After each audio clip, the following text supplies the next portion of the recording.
আয়ের তালিকা যখন দেখি তখন আমাদের কাছে আমরা মনে হয় যে আমরা একটা উন্নত দেশের তালিকায় আছি। আপনাকে ধন্যবাদ। আজকে প্রথমেই আমি অত্যন্ত দুঃখ ভারাক্রান্ত হৃদয়ে আমাদের ভেনেজুয়েলায় যে জোড়া ভূমিকম্পে প্রায় লক্ষাধিক মানুষের প্রাণহানির কথা শোনা যাচ্ছে, তাদের প্রতি সমবেদনা জ্ঞাপন করছি এবং সেখানে আমাদের বাংলাদেশের কোনো ভাই বোন থাকলে সে ব্যাপারে রাষ্ট্রের পক্ষ থেকে করণীয় নির্ধারণে ভূমিকা পালনের জন্য আহ্বান জানাচ্ছি। মাননীয় স্পিকার, আজকের এই বাজেটের ব্যাপারে আমি শুরুতেই দুটি কথা একটু বলে নিতে চাই। বাজেটে আমরা শুনে আসছি এটি একটি স্বপ্নের বাজেট, স্বপ্নের পরিমাণ বেশি, কিন্তু বাজেটে বাস্তবায়নের বরাদ্দ কম। রাজস্ব আদায়ের ক্ষেত্রে এখানে আমরা লক্ষ্য করি যে আমাদের সরকার বা আমরা যারা থাকি তারা সিংহের ভূমিকা পালন করেন, কিন্তু সেবার ক্ষেত্রে আমাদের গ্রাহকরা মনে করেন তারা বিড়ালের ভূমিকা অবতীর্ণ হন। এটা আমাদের জন্য অত্যন্ত নিরুৎসাহের কারণ। এই জায়গাগুলো নির্ধারণ করেই আমরা একজন গুরুত্বপূর্ণ অর্থনীতিবিদের কথা শুনে থাকি। মূলত এটা কোরআনেরই সেই আয়াতের প্রতিধ্বনি। সূরা তালাকে যেখানে 2, 3, 4 নম্বর আয়াতে আল্লাহ সুবহানাহু ওয়া তাআলা উল্লেখ করেছেন, ওয়া মান ইয়াত্তাকিল্লাহা ইয়াজআল লাহু মাখরাজান ওয়া ইয়ারযুকহু মিন হাইসু লা ইয়াহতাসিব। যদি সমাজ এবং রাষ্ট্র পরিচালনায় একদল সৎ, দক্ষ, ক্ষোধাভীরু মানুষ থাকে যারা আল্লাহকে ভয় করবে, সুশাসন কায়েম করবে, তাহলে আল্লাহ তাআলা ওয়া ইয়ারযুকহু মিন হাইসু লা ইয়াহতাসিব এমন জায়গা থেকে রিজিকের ব্যবস্থা করবে না। রিজিক বলতে শুধু খাবার নয়, রিজিক বলতে মানুষের সামগ্রিক ব্যবস্থাপনাকেই সমস্ত মুফাসসিরগণ উল্লেখ করে থাকেন। সেই জায়গাটিকে আমরা শুনে থাকি। দার্শনিক অমর্ত্য সেনের একটা কথা বলা হয়ে থাকে, যেখানে বলা হয় যে সম্পদের অভাবে দুর্ভিক্ষ হয় না, দুর্ভিক্ষ হয় মূলত সুষম বন্টন এবং সুশাসনের অভাবে। আমরা এই সরকার পরিচালনায় মাত্র কয়েকটি মাস অতিবাহিত হওয়ার মধ্যেই আমরা সেই সুষম বন্টন এবং সুশাসনের যে অভাব পরিলক্ষিত হতে দেখছি, তাতে আমার কাছে মনে হয়েছে এই বাজেট আমাদের সামনে এটা মনে করিয়ে দেয় যে আমরা আয়ের তালিকা যখন দেখি তখন আমাদের কাছে আমরা মনে হয় যে আমরা একটা উন্নত দেশের তালিকায় আছি, কিন্তু যখন আবার আমাদের ব্যয়ের তালিকা নির্ধারণ করা হয় তখন আমাদের কাছে উন্নত দেশ মনে হলেও ব্যয়ের তালিকার পাশাপাশি যখন আমরা আয়ের কর্ম নির্ধারণ করি তখন আমাদের কাছে মনে হয় আমরা একটা উন্নয়নশীল রাষ্ট্রে পরিণত হয়ে যাচ্ছি। এই জায়গায় আমার কাছে মনে হচ্ছে আমরা এখানে আলোচনা করতে গিয়ে এক একজন অর্থনীতিবিদ বনে যাই, কিন্তু বাস্তবিক কার্যক্রম যখন পরিচালনায় যাই তখন আমার কাছে মনে হয় যে আমাদের বাজেটে অনেক আশার ঘর নির্ধারণ করা হয়েছে, কিন্তু মাননীয় স্পিকার, আমি বাজেটটি পড়তে গিয়ে আমার কাছে এই প্রত্যেকটা ঘরের দরজাগুলো, আশার দিকগুলো সব বন্ধ করে দেওয়া হয়েছে। আমি একটা বন্ধের দিক আপনার সামনে উল্লেখ করি। আমাদের বলা হয়েছে, আমি মাঝে মধ্যে এখানে আমরা আলোচনা করি, ইসলামী ব্যাংকে আমাদের একজন এসালম তৈরি হয়েছে, আমাদের বিগত 17 বছরে একজন সালমান এফ রহমান তৈরি হয়েছে। আমি জানি না এসের সাথে এরকম একটা সম্পর্কের মিল কেন তৈরি হয়ে যাওয়া হয়েছে। এই তৈরিটা শুধুমাত্র এখানেই শেষ হয় নাই। বাংলাদেশ আয়রন অ্যান্ড স্টিল সেই স্টিলের যে কাঁচামাল প্রস্তুতকারক যারা, তারা ইতিমধ্যে দাবি তুলেছে। আমাদের এখানে সংসদ সদস্য মাননীয় যারা আছেন তারা বলেন যে এবার নাকি কেউ এটা নিয়ে রাস্তা বের হয় নাই, শুধুমাত্র বিরোধী দল একটা ব্যানার করে রেখেছিল। এরকম একটা বিরোধী দল আবার ওনাদের পছন্দও হয় না। আমি একটু স্পষ্ট করেই বলি, এই বিরোধী দল পছন্দ না হওয়ার কারণ আছে, কারণ আমরা শুরুতেই বাজেটের স্বপ্নের মধ্যে না, আমরা বাজেট বাস্তবায়ন প্রক্রিয়ায় নিজেদেরকে অংশগ্রহণ করে মাননীয় বিরোধী দলীয় নেতা আগাম বলে রেখেছিলেন আমরা সরকারের দায়িত্ব পাই, দেশ পরিচালনা পাই না পাই, যে অবস্থাতেই আমরা থাকি, জনগণ যেখানে রাখুক, আমরা সরকারি কোনো সুযোগ সুবিধা, গাড়ি এবং প্লট আমরা গ্রহণ করব না। মাননীয় স্পিকার, এটার মধ্য দিয়ে আমি এটা বুঝাতে চেয়েছি এরকম বিরোধী দল তো সরকারের পছন্দ হওয়ার কথাও নয়।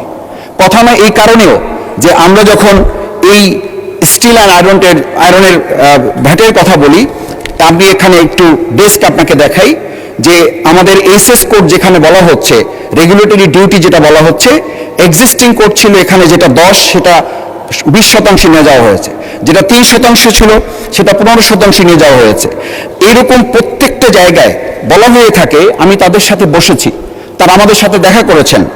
এস আলম, কেওয়াই, আবুল খায়ের, পিএসপি, জালালাবাদ এবং কি পার্শ্ববর্তী রাষ্ট্রের জায়গা থেকে তাদেরকে সুবিধা করে দেওয়ার জন্য শুধুমাত্র এই রেগুলেটরি ডিউটি কয়েক গুণ তাদের উপরে বৃদ্ধি করে আমাদের দেশের কাঁচামালের রপ্তানিকে ধ্বংস করার প্রক্রিয়া বাস্তবায়ন করা হয়েছে।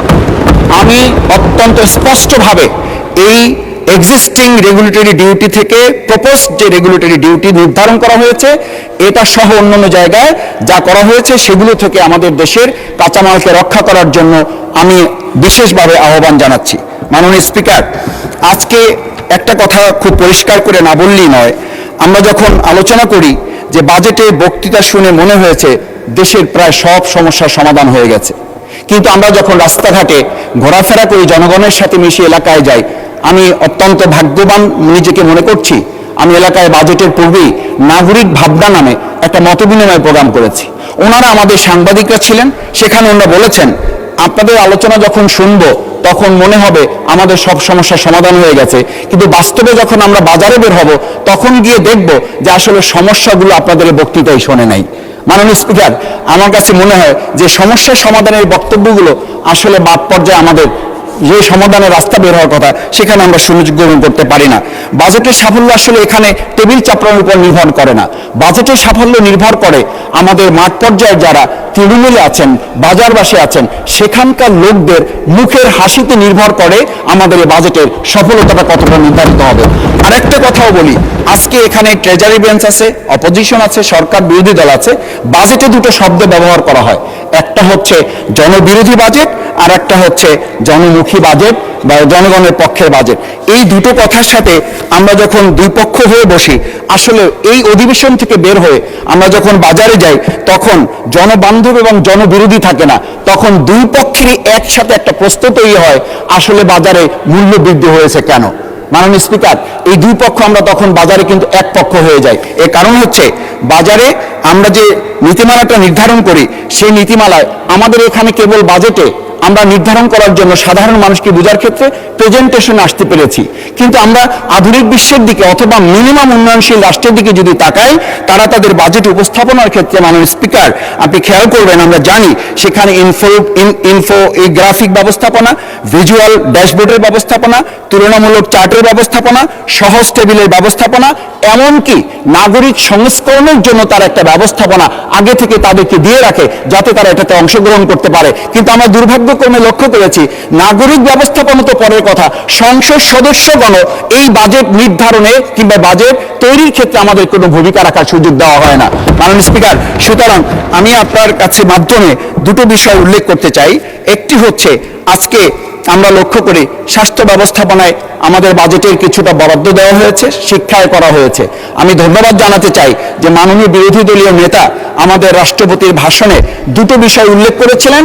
মাননীয় সংসদ দলের নেতা এই দুটো বিষয়কেই বলেছিলেন অগ্রাধিকার ভিত্তিতে দেওয়া হবে। দেওয়া হয়েছে ঠিকই, কিন্তু আমি একই সাথে লক্ষ্য করছি যে স্বাস্থ্যসেবায় যতটুকু না বরাদ্দ দেওয়া হয়েছে, ঠিক মানবিক একটি হাসপাতাল যেখানে 700টা বেডের মধ্যে 180টা বেডকে ফ্রি করে রাখা হয়েছে, যেখানে গড়ে প্রতিদিন 23 জন নর্মাল ডেলিভারির ব্যবস্থা করা হয়, যেখানে প্রায় অসংখ্য হাজার মানুষকে প্রতিদিন বিনামূল্যে তাদের রোগী এবং অ্যাটেন্ডেন্টকে খাবারের ব্যবস্থা করে দেওয়া হয়। এরকম একটা হাসপাতালকে শুধু 6 জন শিশু মারা যাওয়াটা নিঃসন্দেহে দুর্ভাগ্যজনক, তার লাইসেন্স বাতিল করে দেওয়া হলো। মাননীয় স্পিকার, আমি জানতে চাই তাহলে 300 শিশু হামে মারা গেল, তাহলে আমাদের স্বাস্থ্যমন্ত্রী পদত্যাগের চিন্তা করেছেন কিনা? আমরা স্পষ্ট করি এটার কারণে একটা মানবিক হাসপাতাল, সেখানে এখন প্রায় 1000 খানেক ছাত্র আছে।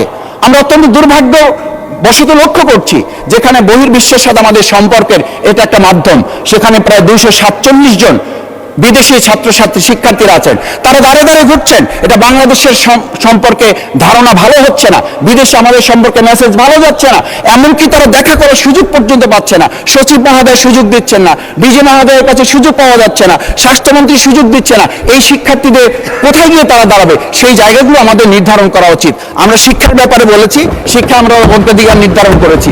কি নির্ধারণ করেছি?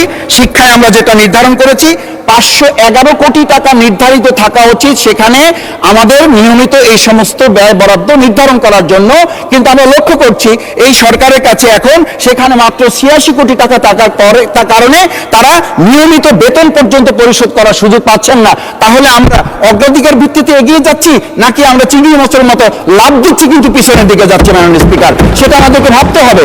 সেই জায়গাটা আমরা শিক্ষামন্ত্রী মহোদয় দৃষ্টি আকর্ষণ করি নাই। উনি বলেছিলেন আমরা মাননীয় প্রধানমন্ত্রীর কাছে 5% কথা বলেছি, 5% কথা বলেছি।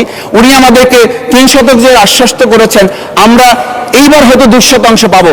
এই যে আমরা কচ্ছপ গতিতে আগানোর প্রক্রিয়া, এই প্রক্রিয়াটা আসলে বাস্তবে আমরা কতখানি এটা নির্ধারণ করতে সক্ষম হব। মাননীয় স্পিকার, আরেকটি বিষয় আমি আপনার সামনে স্পষ্ট করে একটু উল্লেখ করতে চাই।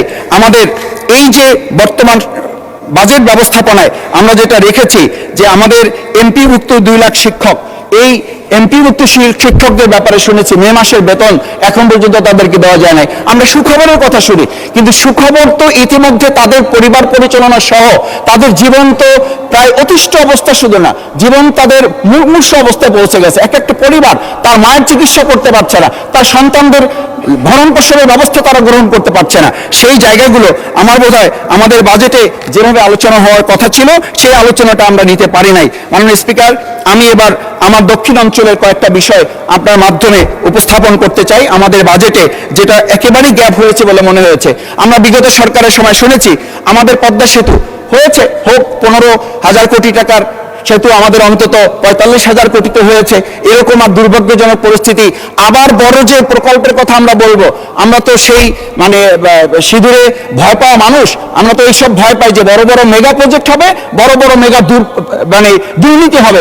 সেই জায়গাটা থেকে আজকে আমি বলবো যে আমাদের 6 লেনের যে মহাসড়কের এই পদ্মা সেতুকে যদি বাস্তবায়ন করতে হয়, এটা যদি আমাদের অর্থবহ করতে হয়, এই অর্থবহ করার জন্য আমাদের পটুয়াখালী পর্যন্ত, আমরা কক্সবাজারের কথা জানি, আমি এই সুযোগে মাননীয় সংসদ সদস্যবৃন্দকে আমাদের কুয়াকাটা আমন্ত্রণ জানিয়ে রাখলাম। মাননীয় স্পিকার, আসবেন, দেখবেন যে আমাদের আজকে গাড়ির চাপ ভাঙা পার হওয়ার পর, ভাঙা পর্যন্ত মনে হয় আমরা মালয়েশিয়ায় আছি, ভাড়া পর্যন্ত মনে হয় আমরা সিঙ্গাপুরে আছি, সিঙ্গাপুর পার হওয়ার পরে মনে হয় আমরা এখন আমাদের গ্রামের সবচেয়ে অজপরগায়ের একটা রাস্তা।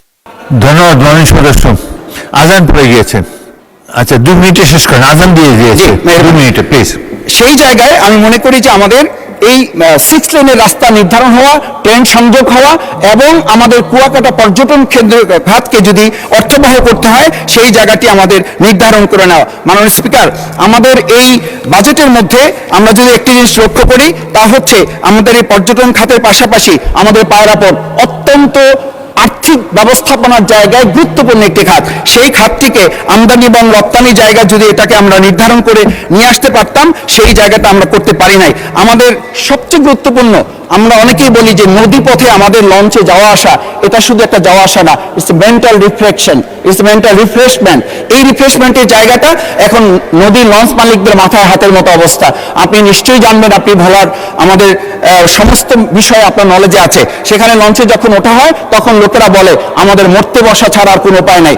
একই সাথে নদীর নাব্যতা নেই, একই সাথে নিয়মিত ড্রেজিং এর কোনো ব্যবস্থা নাই। এই খাতে আমি খোঁজাখুঁজি চেষ্টা করেছি, আমার চোখে পড়ে নাই আমরা কোনো বাজেট রাখতে পারছি না।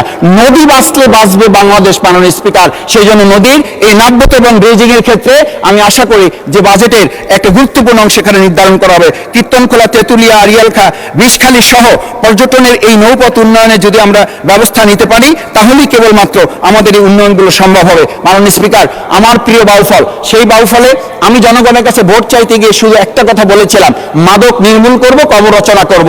দুর্ভাগ্যজনক, কবর রচনা করার তো পরের কথা, আমরা মাদকের হাতে দিতে পারি নাই, বরং বলা হয়ে থাকে প্রশাসনে সেই পুলিশ অফিসারদেরকে পর্যন্ত ট্রান্সফার করা হচ্ছে যে তারা যারা শুধু এতটুকু বলেছেন যে ধরতে লাগে 7 দিন, তাদেরকে গ্রেপ্তার করে জেলখানায় পাঠানোর পর বের হয়ে আসতে লাগে 3 দিন। এই প্রক্রিয়াটুকু যারা জড়িত তাদের ব্যাপারেও আমাদের এই বাজেটের মধ্যে আলোচনা করে পদক্ষেপ গ্রহণ করতে হবে। মাননীয় স্পিকার, আমি সবশেষ অনুরোধ করব আমার নদী ভাঙ্গন রোধে ব্যবস্থাপনা সহ নদী ভাঙ্গন রোধ প্রকল্পে। ধন্যবাদ মাননীয় সদস্য।